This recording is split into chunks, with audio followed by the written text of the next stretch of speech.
Lectura 13. El teatro Wallach estaba repleto esa noche. Se daba la obra de Sauerkraut con Dion Boucicault como protagonista y Harry Montague y Ada Dice como los amantes. La popularidad de la excelente compañía inglesa estaba en su cúspide. Siempre se llenaba la sala, las galerías explotaban de entusiasmo. En la platea y los palcos la gente sonreía discretamente, con los trillados diálogos y las inverosímiles situaciones, pero disfrutaba de la obra tanto como de la galería. Había especialmente un episodio que mantenía en ascuas al público. Era aquel en que Harry Montague, luego de una triste, casi monosilábica escena de despedida con Miss Díaz, decía adiós y se volvía a cerrar la puerta. La actriz, que se encontraba de pie cerca de la chimenea mirando hacia el fuego, usaba un vestido de casimir gris, sin los lazos ni adornos que estaban de moda, moldeado a su figura y que caía pesadamente hasta sus pies. Alrededor del cuello llevaba una estrecha cinta de terciopelo negro, cuyas puntas le caían por la espalda. Cuando el galán se alejaba, ella ponía los brazos sobre la repisa de la chimenea y escondía la cara entre sus manos. Al llegar al umbral, él se detenía y volvía para mirarla. Luego regresaba en puntillas a su lado, levantaba una de las cintas de terciopelo negro, la besaba y abandonaba la habitación sin que ella lo oyera ni cambiara de postura. Y en medio de esta silenciosa despedida caía la cortina. Era por esa escena en particular que Newland Archer iba siempre a ver The Showground. La escena de la despedida de Montague y Ada Díaz le parecía muy superior a la que le viera a Creuset y Bressant en París, o a Matt Robinson y Kendall en Londres. Por su reticencia, por un mudo dolor, lo emocionaban más que las efusiones históricas más famosas. Esa noche la corta escena adquirió un efecto más conmovedor porque le recordaba, no podía decir por qué, su despedida de Madame Olenska al término de su conversación confidencial unos 7 o 10 días atrás. Sería igualmente difícil descubrir alguna semejanza entre las dos situaciones y apariencia física de los personajes. Archer no podía pretender acercarse a la romántica postura del actor inglés, y Miss Díaz era una pelirroja alta de figura monumental, cuya cara pálida y simpáticamente fea era por completo diferente del expresivo semblante de Helena Olenska.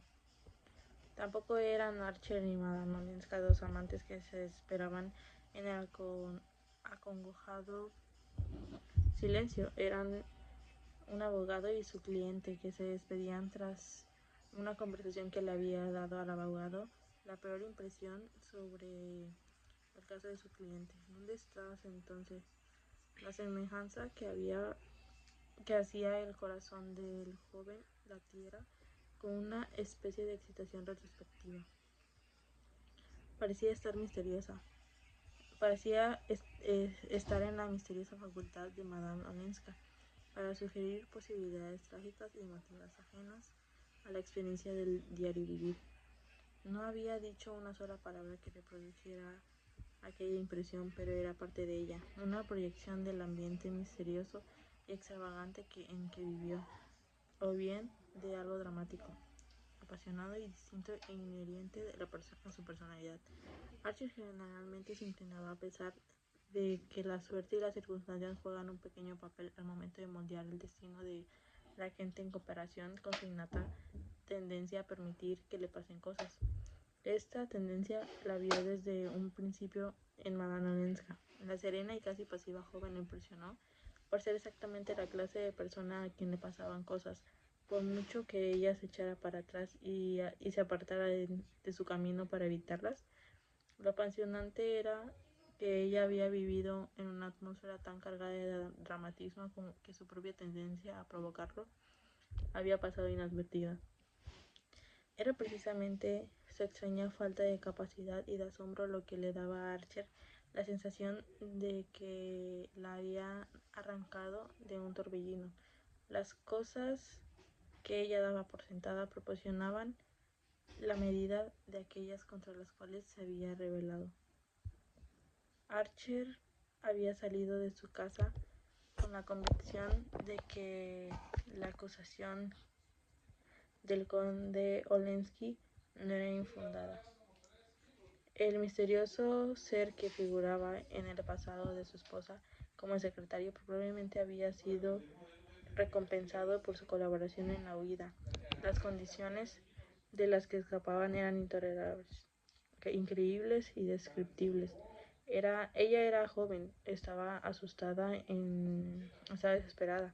Qué cosa más natural que agradecerle a su Salvador.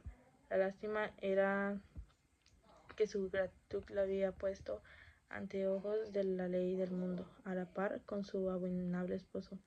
Archie se lo hizo entender, como era su deber hacerlo. También le hizo entender lo que la bondadosa e ingenua Nueva York, con cuya inagotable claridad ella parecía haber contado, era precisamente el sitio donde menos podía esperar indulgencia.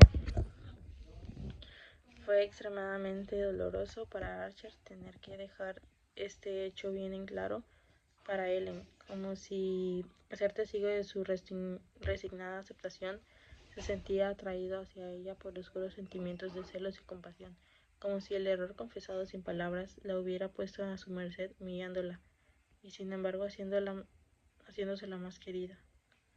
Se alegraba de que le hubiera revelado su secreto a él y no ante el frío inscrutino de Mr. Letterbrain, ni ante la mirada avergonzada de su familia.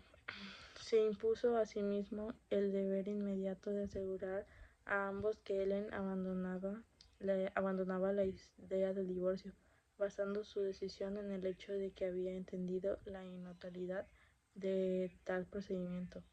Y todos, con infinito alivio, volvieron la espalda a aquello tan desagradable que la condesa acababa de evitarles.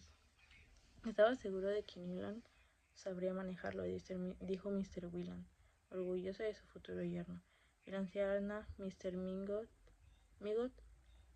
que lo había convocado para una entrevista confidencial, lo felicitó por su habilidad y agregó con impaciencia: grandísima tonta. Yo le dije que era un disparate. Pretendía figurar como Ellen Migott y como solterona cuando tiene la suerte de ser una mujer casada y además condesa. Estos comentarios recordaron a Archer con tal fuerza que su última conversación con Madame Olenska, de que cuando cayó la cortina en despedida de dos actores, sus ojos se llenaron de lágrimas y se levantó para abandonar el teatro. Al hacerlo se volvió hacia el lado opuesto de la sala y vio a la dama en quien pensaba, sentada en un palco con los Beaufort Darwins y un par de caballeros más.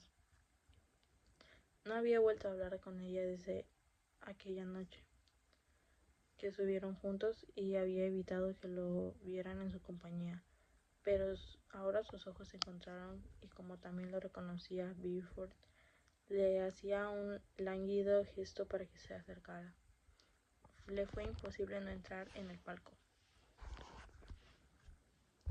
Beaufort y Lefthers le dejaron el asiento y después de unas pocas palabras de Beaufort, que siempre prefería ser hermosa y no hablar, Archer se sentó detrás de Madame Olenska. No había nadie más que Mr. Jackson en el palco, que le contaba a Mr. Beaufort en tono confidencial acerca de la recepción ofrecida el último domingo por Mr. Lemon. Al abrigo de esa narrativa circunstancial que Mr. Beaufort escuchaba con su sonrisa perfecta y su cabeza en el ángulo preciso para que la vieran de perfil Desde la platea, Madame Olenska se volvió y habló en baja voz. ¿No crees?, le preguntó con una mirada hacia el escenario, que el que le mandará a ella un ramo de rosas amarillas mañana muy temprano. Archer enrojeció y su sorprendido corazón le dio vuelco. Nunca antes había hecho alusión a las flores y él suponía que jamás pensó que él fuera quien las enviaba. Este súbito reconocimiento del obsequio y su asociación hacia la tierna despedida sobre el escenario lo llenó de emocionado placer. Yo también pensaba en eso. Me marchaba del teatro para llevarme la imagen conmigo. ¿Qué haces cuando no está May? Le dedico a mi trabajo, Archie respondió, tanto molesto por la pregunta. Respetando una costumbre establecida, hacía mucho tiempo los Wieland había partido la semana anterior, donde por segunda susceptibilidad los bronquios de Mr. Wieland se instalaban a pesar del final del invierno. Mr. Wieland era un hombre bondadoso y callado, que no tenía grandes opiniones pero sí muchos hábitos en los que nadie podía interferir, y uno de ellos era exigir que su esposa y su hija lo acompañaran en un viaje anual al sur. Archer no tenía posibilidad de discutir la necesidad de que May los acompañara a su padre. La reputación del médico de la familia Mingot se basaba especialmente en un ataque de neumonía que Mr. Wieland jamás sufrió. Por lo tanto, su inasistencia del señor en Agustín era inflexible. En un comienzo se decidió el compromiso de May que no se anunciara hasta que regresara de Florida, y el hecho de que se hubiera adelantado no podía por ningún motivo alterar los planes de Mr. Wieland. A Archer le hubiera gustado acompañar a los viajeros y gozar de unas pocas semanas en el sol, paseos en barco con su novia, pero estaba demasiado atado a las costumbres y convenciones. Por livianos que fueran sus deberes profesionales, el clan Mingot en esa masa lo habría culpado de frivolidad si hubiera sugerido tomar vacaciones a mitad de invierno. Tuvo que aceptar la partida de May con la resignación de que ya imaginaba que sería uno de los principales componentes de su vida de casado. Está consciente de que Madame Olenska lo miraba por debajo de sus párpados. Hice que lo deseabas. Lo que me aconsejaste, dijo ella abruptamente. Me alegro, respondió avergonzado de que ella tocara el tema. Comprendo, tienes razón, pero a veces la vida es tan complicada, tan poco clara. Lo sé, y quería decirte que me doy cuenta que tenías razón y que te lo agradezco.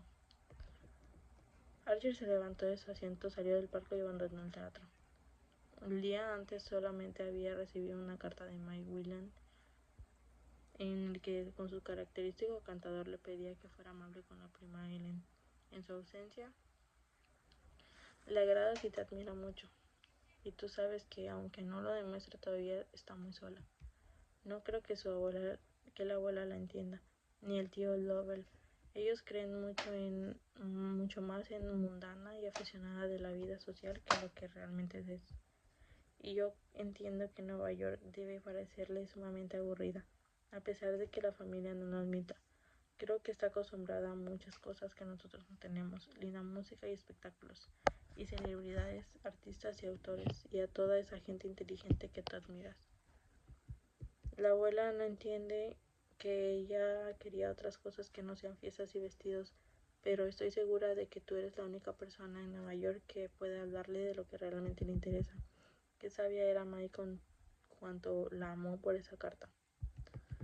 Pero no tenía la menor intención de involucrarse en el asunto. Para comenzar, estaba demasiado ocupado y además, por estar comprometido no le interesaba representar con demasiado entusiasmo el papel de defensor de Madame Olenska. Le parecía que ella sabía cuidarse sola, mucho mejor de lo que la ingenua May imaginaba. Tenía a Bifur a sus pies, a Mr. Van der Luyden rodándola como una deidad protectora, y numerosos candidatos. esperando su oportunidad a media distancia. Y no obstante, cada vez que se veía o conversaba con ella, después de toda la ingenuidad de May, era casi un don de adivinación. Helen Olenska estaba sola y no era feliz.